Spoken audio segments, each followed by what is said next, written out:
एक ऐसे दौर की कल्पना कीजिए जब भारत का एक महान साम्राज्य टूटकर बिखर चुका था और चारों तरफ बस अराजकता थी। आज हम बात करेंगे उस शासक की जिसने इस बिखरे हुए भारत को फिर से एक धागे में पिरोया और इतिहास का रुख ही मोड़ दिया। यही तो सबसे बड़ा सवाल था उस समय का। शक्तिशाली गुप्त साम्राज्य के जाने के बाद जो राजनीतिक खालीपन आया था, उसने पूरे उत्तर भारत को उथल-पुथल में डाल दिया था। और इसी माहौल के बीच एक नए वंश का उदय हुआ, जिसने इस चुनौती को स्वीकार किया। तो चलिए कहानी की शुरुआत वहीं से करते हैं, एक बिखरे हुए टूटे हुए भारत से। देखिए, गुप्त साम्राज्य के पतन के बाद उत्तर भारत में सत्ता के लिए एक बहुत ही खतरनाक खेल शुरू हो गया था। सोचकर देखिए, एक विशाल साम्राज्य के खंडहरों पर कई छोटे-छोटे राज्य आपस में ही लड़ रहे हैं और ऊपर से बाहरी हमलावरों का खतरा लगातार बना हुआ है। ऐसे में उत्तर भारत को एक ऐसी ताकत की सख्त जरूरत थी जो सबको संभाल सके। तो देखिए, इस वंश की नींव रखी पुष्यभूति ने, लेकिन असली ताकत बनकर उभरे प्रभाकर वर्धन। उन्होंने हूणों को इतनी कड़ी टक्कर दी कि उन्हें आर्यावर्त का रक्षक तक कहा जाने लगा।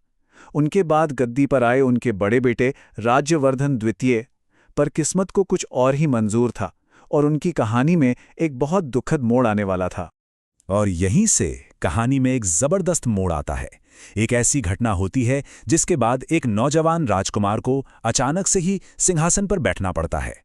जी हां, सिर्फ एक धोखा, एक ऐसी घटना जिसने न केवल एक राजपरिवार को तोड़ दिया, बल्कि एक लड़के को एक सम्राट बनने के रास्ते पर धकेल दिया।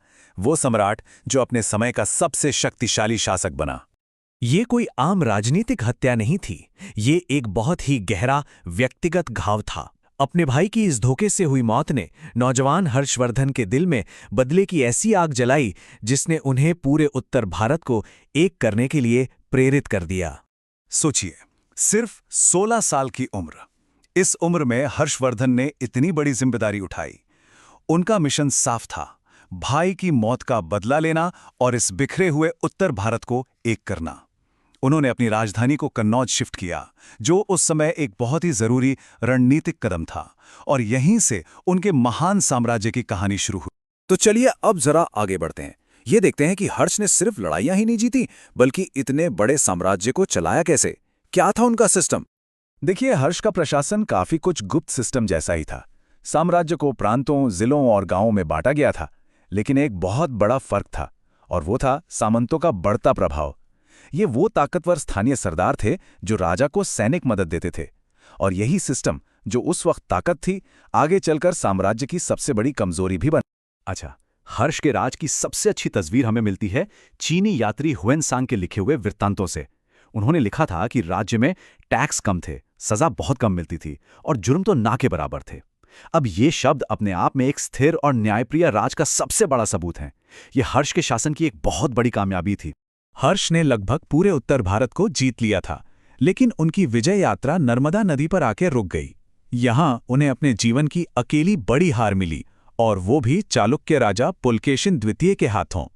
इस एक लड़ाई ने भारत को दो हिस्सों में बांट दिया, उत्तर के स्वामी हर्षवर्धन और दक्षिण के स्वामी पुलकेशिन। लेकिन हर्ष सिर्फ एक विजेता नहीं थे, नहीं, उनके व्यक्तित्व का एक और पहलू है जो उन्हें सच में महान बनाता है, एक विद्वान और कला के संरक्षक का रूप।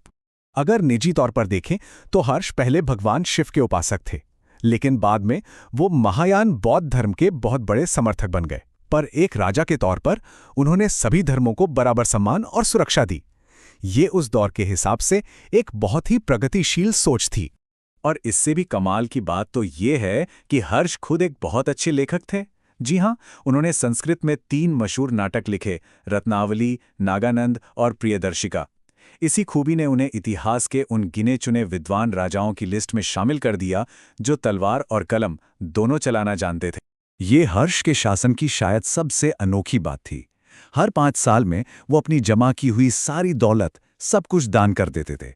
इसके पीछे एक बहुत गहरा विचार था, ये कि राजा अपनी दौलत का मालिक नहीं बल्कि सिर्फ एक रखवाला होता है। पर कहते हैं ना, हर महान कहानी का एक अंत होता है, और इस साम्राज्य का अंत भी हुआ उतना ही अचानक जितना इसका उदय शानदार था। जो साम्राज्य की सबसे बड़ी ताकत थी, वहीं उसकी सबसे बड़ी कमजोरी निकली। पूरा साम्राज्य हर्षवर्धन के करिश्माई व्यक्तित्व पर टिका था। 647 ईस्वी में उनकी मौत के बाद कोई ऐसा था ही नहीं जो इसे संभाल पाता। वो सभी शक्तिशाली सामंत जो कभी उनके अधीन थे, सब ने खुद को आजाद घोषित कर दिया और उत्तर भारत एक बार फिर ताश के पत्तों की तरह बिखर गया। ये एक लाइन हर्ष की विरासत को बिल्कुल सटीक तरीके से बताती है। उनका राज एक सुनहरा दौर था, इसमें कोई शक नहीं, लेकिन इसकी नींव एक व्यक्ति पर टिकी थी, किसी मजबूत सिस्टम पर नहीं, और इसीलिए ये उनके साथ ही खत्म हो गया। और यहीं पर एक कहानी हमें एक बहुत बड़े सवाल पर लाकर छोड़ देती है। हर्षवर्धन की कहानी हमें सोचने पर मजबूर करती है कि क्या सिर्फ एक महान नेता का करिश्मा ही एक मजबूत और टिकाऊ साम्राज्य बनाने के लिए काफी है, या फिर मजबूत संस्थाओं की जरूरत होती है जो किसी एक व्यक्ति के होने या ना होने पर निर्भर ना करें। इस पर सोचिएगा जरूर।